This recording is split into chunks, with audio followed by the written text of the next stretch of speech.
ఆయన గురి సదాకాలము యెహోవాయందు నా గురి నిలుపుచున్నాను.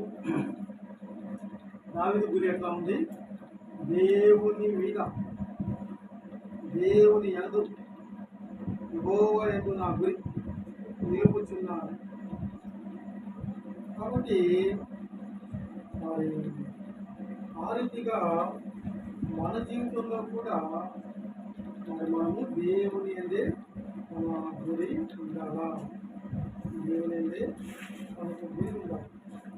కాబట్టి దావీదు కూడా ఎందుకంటే దేవుని అందు గురి అంటే తన జీవితంలో ఎక్కడో గొర్రెలు కాసుకునేవాడు, తన జీవితంలో ఎక్కడో బెత్లెహేములో ఉండేవాడు, గొర్రెల్ని వెంబడించేవాడు, గొర్రెల దగ్గరలో పండుకునేవాడు. ఒక సాధారణమైన జీవితం, సాధారణమైన మామూలు ఒక గ్రామానికి చెందిన జీవితం. గొర్రెలు కాసుకునేవాడు, గొర్రెల్ని వెంబడించేవాడు, గొర్రెల గుడిలో పండుకునేవాడు. అది అతని జీవితం. అయితే దేవుడు అతనికి ఇచ్చిన ఘనత ఏంటంటే ఇజ్రాయేల్ ప్రజల్ని పరిపాలించడానికి ఏర్పాటు చేసుకున్నాడు.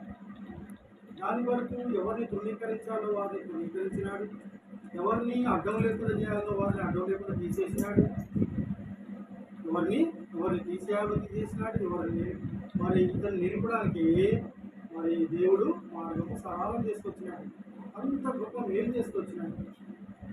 అలాంటి సాధారణమైన గొర్రెలు కాల్చుకునే వ్యక్తిని ఒక రాజుగా చేసినాడు. కనుక దేవుని కొరకు జీవించాలి, దేవుని కొరకు బహుగా ప్రయాసపడాలి, దేవుని చిత్తం నెరవేర్చాలి, దేవుని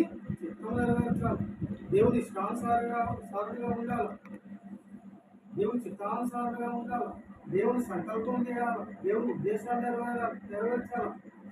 ఎందుకంటే నా కొరకు దేవుడు గొప్ప కార్యం చేసినాడు అని తన జీవితంలో తలంచుకున్నాడు. దేవుడు నా గొప్ప మేలు చేసినాడు.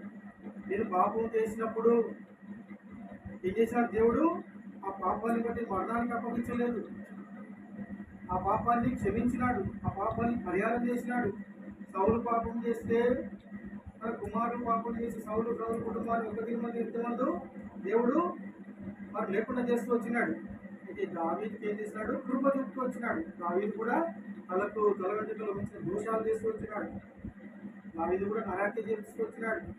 అలాంటి దావీదుని దేవుడు అతని జీవితంలో అతన్ని కృప చూపి, అతన్ని క్షమించి, అతని రాజుగా చేసి